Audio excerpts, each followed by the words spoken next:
रामचंद्रपुर में शारदा अनामिका सास बहू रहा करती थी। शारदा अपनी बहू अनामिका को बहुत पसंद करती थी।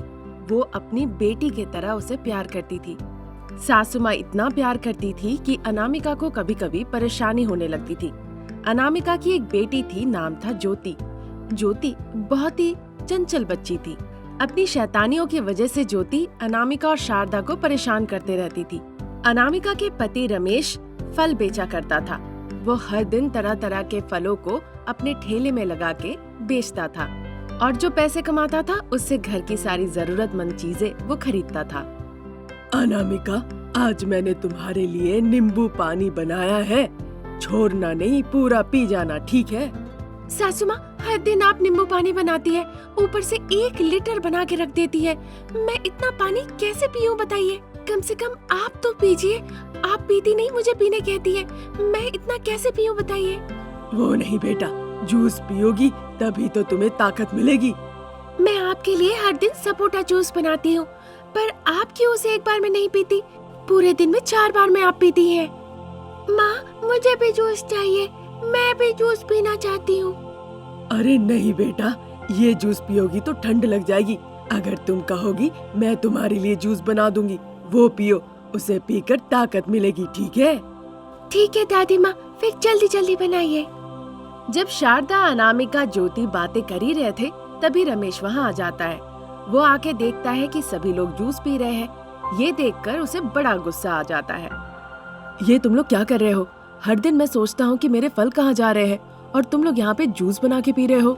इसीलिए व्यापार में मुझे मुनाफा नहीं हो रहा है। पैसे कमाकर मैं तुम्ही लोगों के लिए तो घर ले आता हूँ। तुम लोग मेरा इस तरह से व्यापार को नष्ट कैसे कर सकते हो? अरे बेटा, मैंने बहुत फल नहीं लिए, मैंने 3-4 ही फल लिए, वो भी अलग अलग वैरायटी के। माँ, तुमने एक बार के लिए मेरे बारे में नहीं सोचा? इस तरह अगर तुम रोज फल लोगी तो मुझे मुनाफा कहाँ से होगा? आइंदा कभी नहीं करना। अगर तुम्हें जूस पीना ही है तो मैं तुम्हारे लिए जूस ले आऊंगा, ठीक है ना? ठीक है बेटा। अजी, आपको खाना लगा दो क्या? मुझे भूख नहीं है अनामिका, मेरा व्यापार ठीक से नहीं चल रहा है। बारिश की वजह से कोई भी फल लेने नहीं आ रहा है। इतनी बरसात हो रही है कि रोड पे खड़े होके फल बेचना बहुत मुश्किल हो गया है। आज एक ग्राहक भी नहीं आया फल लेने के लिए मेरे पास। मैं इसीलिए घर जल्दी आ गया। आज मैं एक पैसा भी घर नहीं ला पाया। फलों के भाव भी बहुत बढ़ गए हैं, ऐसा मैंने खबर में सुना। हाँ माँ, अब तो फल खरीदने में भी बहुत डर लग रहा है। अगर वो 1-2 दिन में बिक गए तो ठीक है, नहीं तो अगर 3 दिनों तक रह गया तो उस फल को सड़ना ही सड़ना है। समझ नहीं आ रहा मैं क्या करूं, ये व्यापार मेरे लिए अब बोझ हो गया है। अरे कैसी बातें कर रहे हो? ऐसी परिस्थिति में वो फल ना मिले तो हमें दूसरे फल तो मिलेंगे ना? हाँ अनामिका, हमारे घर के पास ही जंगल है ना, वहाँ इस तरह के बहुत फल है। वहाँ से फल मिलेंगे तो हमारे हाथ कुछ पैसे भी आएंगे। इससे हमारा ज्यादा पैसे खर्च नहीं होंगे और हमारे लिए अच्छा रहेगा। पर वहाँ जाके फल ढूंढना, इसके लिए मेरे पास वक्त नहीं है। अगर वहाँ जाता हूँ तो व्यापार नहीं होगा और व्यापार नहीं होगा तो हम पैसे कहाँ से लाएंगे?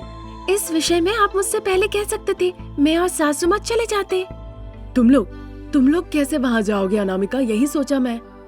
अरे बुद्धू, जब तुम छोटे थे तुम्हें पीठ में बांध के जंगल जाती थी लकड़ी लाने। अब क्या मुझे डर लगेगा? ठीक है सासू माँ, फिर कल हम चलते हैं। ठीक है बेटा, फिर कल ही हम दोनों चले जाएंगे। मैं भी जाऊंगी आप लोगों के साथ, मैं भी जाऊंगी। ठीक है, तुम भी चलना हमारे साथ। ऐसा कहकर अगले दिन ज्योति को लेकर अनामिका और शारदा जंगल चली जाती है। वहाँ जाके वो फलों के पेड़ ढूंढने लगती है। वहाँ उन्हें एक आम का पेड़ दिखता है। वहाँ उन्हें एक अमरूद का पेड़ भी दिखता है। आम के पेड़ में आम नहीं थे, पर अमरूद के पेड़ में 1-2 फल लटक रहे थे। ये क्या सासू माँ, हमें लगा था बहुत फल मिलेंगे, पर यहाँ तो बस 2 ही 4 फल है। बेचारे, हम उन्हें क्या ले जाके देंगे? हम थोड़ा और अंदर चले क्या अनामिका? नहीं सासू माँ, आज के लिए काफी है, बहुत लेट हो चुकी है और ऊपर से ज्योति को भूख भी लग गई होगी। हाँ, मुझे भूख लगी है। फिर लौट चलते हैं, चलो। घर लौट के ज्योति को बुखार आ जाता है। शारदा उसे दवाइयाँ देती है और उसका ख्याल रखती है। रमेश को बड़ा गुस्सा आता है इस बात से। बेहतर होता अगर ज्योति को जंगल ना ले गए होते। ले गए, अब देखो उसे बुखार आ गया कैसे। हम क्या करते जी, वो जाने के लिए जिद करने लगी, इसीलिए हमें उसे ले जाना पड़ा। ठीक है, कल से मत जाओ और बच्चे को कहीं मत लेके जाओ। बच्चे को लेकर घर पर ही रहो और उसका अच्छे से ख्याल रखो। ठीक है जी। उस रात रमेश सो नहीं पाया क्योंकि व्यापार ठीक से चल नहीं रहा था। इस बात को लेकर रमेश बहुत चिंतित था और रात भर सोचता रहा। अनामिका पति को परेशान होते हुए देखी। अगले दिन जब रमेश काम के लिए चला गया तब उसने अपनी सासू माँ को सारी बातें खुल के बताया। मैं भी उसके लिए कुछ करना चाहती हूँ, पर अगर कल जैसा फिर से हुआ तो क्या होगा, तुम ही बताओ। सासू माँ, आप पहले भी कई बार जंगल जा चुकी हैं ना? उस वक्त जब आप चाहती थी कहीं जाके रुक के खाती होंगी, जरा याद करके कुछ बताइए ना। हाँ बेटा, उन दिन जंगलों में बहुत खाना हुआ करता था, जैसे काला जामुन। बोरा बोरा काला जामुन पेड़ से हमें मिलते थे। पूरा गांव उठ के जाता था जंगल से फल लाने के लिए।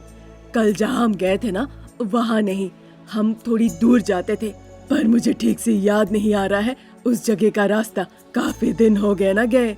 फिर सासू माँ, हम आज एक बार कोशिश करते हैं। बच्चे को इस हालत में छोड़ के कैसे जाए? हम बच्चे को बगल की पार्वती जी के पास छोड़ के जा सकते हैं। उन्हें देखकर मुझे बहुत चिंता हो रही है। उन्हें मदद करने के लिए हमें कुछ ना कुछ तो करना ही पड़ेगा सासू माँ। ठीक है बेटा, फिर चलो हम चलते हैं। फिर इस तरह शारदा और अनामिका ज्योति को पार्वती के हाथ सौंप के वो जंगल चले जाते हैं। फिर वो वहाँ पहुँच जाते हैं जहाँ वो कल पहुँचना चाहते थे और दोनों अलग अलग दिशा में चले जाते हैं। अनामिका जहाँ जाती है वहाँ बड़े बड़े कांटे और पत्थर थे। जब भी पति की याद आ रही थी वो हिम्मत जुटा के आगे बढ़ी जा रही थी। वो आगे चलती गई। फिर थोड़ी दूर जाके अनामिका बहुत ज्यादा थक गई।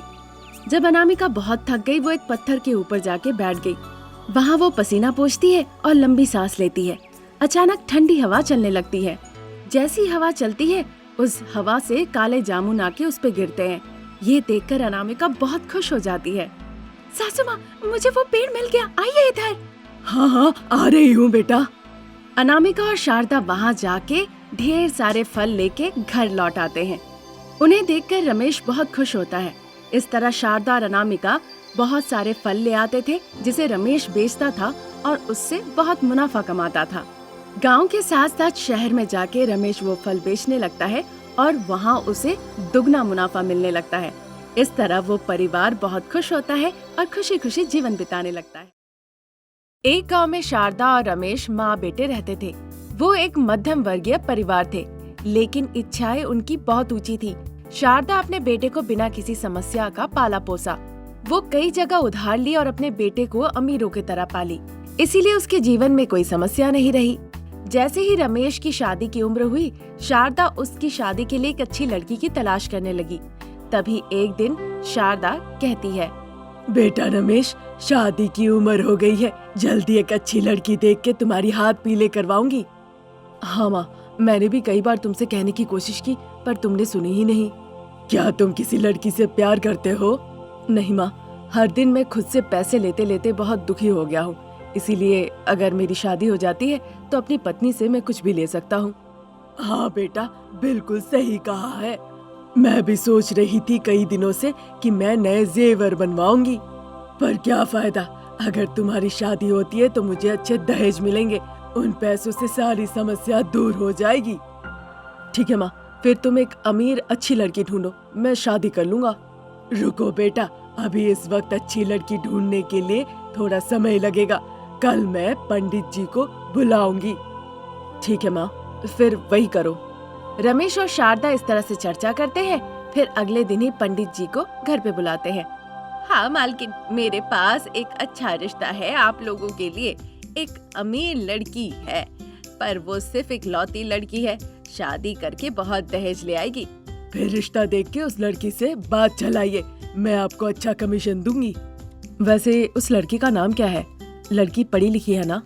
लड़की का नाम अनामिका है, वो पढ़ी लिखी है, आपको कोई परेशानी नहीं होगी। अगर आप उससे शादी करते हैं तो हर दिशा से अच्छा है। ठीक है, फिर कल ही सगाई का इंतजाम कीजिए, मैं वहाँ पे दहेज भी पूछ लूंगी। ठीक है, फिर कल ही सगाई का बंदोबस्त कर देता हूँ। ऐसा कह के अगले दिन ही रमेश और शारदा अनामिका को देखने जाते हैं। अनामिका के माता पिता रविंद्र और जयंती को भी रमेश पसंद आ जाता है। फिर बाद में वो अनामिका को अंदर भेजते हैं और दहेज की बात करने लगते हैं। बताइए दीदी, आपकी इच्छा क्या है? हमारे पास उसके लिए सोने के जेवर बने हुए हैं, जायदाद को लेके कोई परेशानी नहीं। हमें सब पता है, हम आपकी बेटी को बड़े लाड प्यार से रखेंगे, ये हमारी जिम्मेदारी है। इसीलिए हम जो मांगेंगे आपको देना पड़ेगा, बेटी के भलाई के लिए। झिझक मत कीजिए, जो भी मन में है खुल के बताइए। बताइए दीदी, अपनी बेटी के लिए हम कुछ भी कर सकते हैं। अनामिका की खुशी में ही हमारी खुशी है। जो मन में है वही कह रही हूँ। दहेज में 50 लाख रुपए चाहिए, साथ में एक गाड़ी भी। शादी आपको ही करानी पड़ेगी, और 7 तरह के नहीं बल्कि कम से कम 15 तरह के जेवर होने चाहिए। ये सब हमारे लिए नहीं है, आपकी बेटी के लिए है। भाभी ये ज्यादा है। रुको जयंती, अच्छा हमें इसमें कोई दिक्कत नहीं है। आप जो चाहते हैं हम देंगे, हमें बस बेटी की खुशी चाहिए। पर एक बात, मैं शादी के वक्त ही पैसों का बंदोबस्त करूंगा। ये क्या, इन्होंने तो कहा था आपके पास बहुत जायदाद है, फिर पैसे देने में देर क्यों? ऐसी बात नहीं, बेटी के शादी के लिए हमने 25 लाख जमा करके रखे थे। हमारे पास गहने का सेट भी तैयार है, पर 50 लाख का इंतजाम करने के लिए मुझे थोड़ा वक्त चाहिए। मेरे कुछ खेत हैं, उनसे मैं बाकी के पैसों का इंतजाम कर लूंगा। आपकी इच्छा, पर याद रहे शादी के वक्त पैसे रेडी रहने चाहिए। ये सब मामले में मैं अच्छी नहीं हूँ। शारदा दहेज के बारे में इस तरह से कह के वहाँ से चली जाती है। अपने माँ पिताजी को देखकर अनामिका को बहुत दुख होता है। पिताजी, इतनी दहेज सुन के मुझे बिल्कुल अच्छा नहीं लग रहा है। ये सब देखकर मुझे तो बहुत डर लग रहा है। अभी ये इस तरह से बात कर रही है, शादी के वक्त ये क्या करेगी? पिताजी, हमारे पास इतने पैसे नहीं है। अगर आप खेत बेच देते हो तो हम कैसे जीवन बिताएंगे? अनामिका, तुम्हें कुछ नहीं पता, तुम चुप रहो। इस विषय में तुम कुछ नहीं जानती हो, मत बोलो। रविंद्र की ऐसी बातें सुन के अनामिका चुप हो जाती है। इस तरह एक हफ्ता निकल जाता है। शादी का दिन करीब आ जाता है। रविंद्र त्योहार की तरह शादी की तैयारी करते हैं। सारा बंदोबस्त देखकर रमेश बहुत खुश हो जाता है। दूसरी तरफ रविंद्र बहुत चिंतित थे। रविंद्र को चिंतित देखकर बेटी अनामिका पूछती है, क्या हो गया पिताजी, आप चिंतित क्यों हैं? बेटा अनामिका, तुम्हारी शादी है, तुम हमें लेके चिंता मत करो। शादी में ऐसी हड़बड़ी में चिंता होती है, तुम जाके तैयार हो जाओ। चलो बेटा चलो, शादी का मुहूर्त आने वाला है, तुम तैयार हो जाओ। अनामिका अपने कमरे में जाती है तैयार होने। फिर जब वो शादी के मंडप में जाती है तो शारदा रविंद्र से पैसे मांगती है। स्टेज पर रमेश और अनामिका बैठे थे। रविंद्र की आंखों से आंसू निकलने लगते हैं। देखिए दीदी, मेरे दोस्त ने पैसों का इंतजाम कर दिया, पर मेरे भाई का बेटा जो लेने गया था वो नहीं दिख रहा है। वो आ जाएगा, तब तक शादी हो जाने दीजिए। ये कैसे संभव है? पैसे देंगे तो शादी होगी, नहीं तो शादी नहीं होगी। अरे दीदी, आप समझने की कोशिश कीजिए। मेरी बेटी की जिंदगी बर्बाद मत कीजिए दीदी। पैसे अभी आते ही होंगे, आप बस शादी होने दीजिए। मेरे हाथ में पैसे देंगे तभी शादी होगी। इस तरह से रोने से क्या लगा? मैं आपकी बात मान लूंगी। दीदी, सब लोग देख रहे हैं दीदी, ये सम्मान की बात है, आप हमें शर्मिंदा मत कीजिए, शादी होने दीजिए। दहेज नहीं मिले तो शादी भी नहीं होगी। शारदा के पैरों तले अनामिका और रविंद्र दोनों गिर जाते हैं। चाहे वे कितनी भी विनती क्यों न करे, पर शारदा उनकी एक बात नहीं मानी। इसीलिए अनामिका ने एक कठिन फैसला लिया। काफी देर से अनामिका और अनामिका के पिताजी रविंद्र शारदा के पैर पकड़ के बहुत विनती की, पर अनामिका को अब गुस्सा आ गया। वो अपने पिताजी से कहने लगी, बहुत हो गया पिताजी, ऐसे लोग जब लोगों के सामने सम्मान नहीं देते हैं तो ऐसे लोगों से दूर रहना चाहिए। अगर इस घर में मेरी शादी होती है तो मैं कभी भी खुश नहीं रह सकती हूँ पिताजी। मैं यहाँ शादी नहीं करना चाहती हूँ पिताजी, आप दूसरा रिश्ता देखिए। अभी ये दहेज के लिए ऐसा कर रही है, शादी के बाद पता नहीं और क्या क्या करेंगी ये। इनको बस पैसों से प्यार है। अगर बहू आई तो उससे ये कतई प्यार नहीं करेंगी। जहाँ बहू का सम्मान नहीं है वहाँ रिश्ता नहीं हो तो अच्छा है। अनामिका की ऐसी गुस्से भरी बातें सुन के रविंद्र और जयंती चुपचाप खड़े रहते हैं। वो अपनी बेटी के मुंह पे कुछ नहीं कह पाते। शारदा अपने बेटे रमेश को लेकर वहाँ से चली जाती है। समय से पहले अनामिका ने चीजों को समझ लिया और बस पैसों के लिए पागल लोगों से खुद को बचा लिया। उसे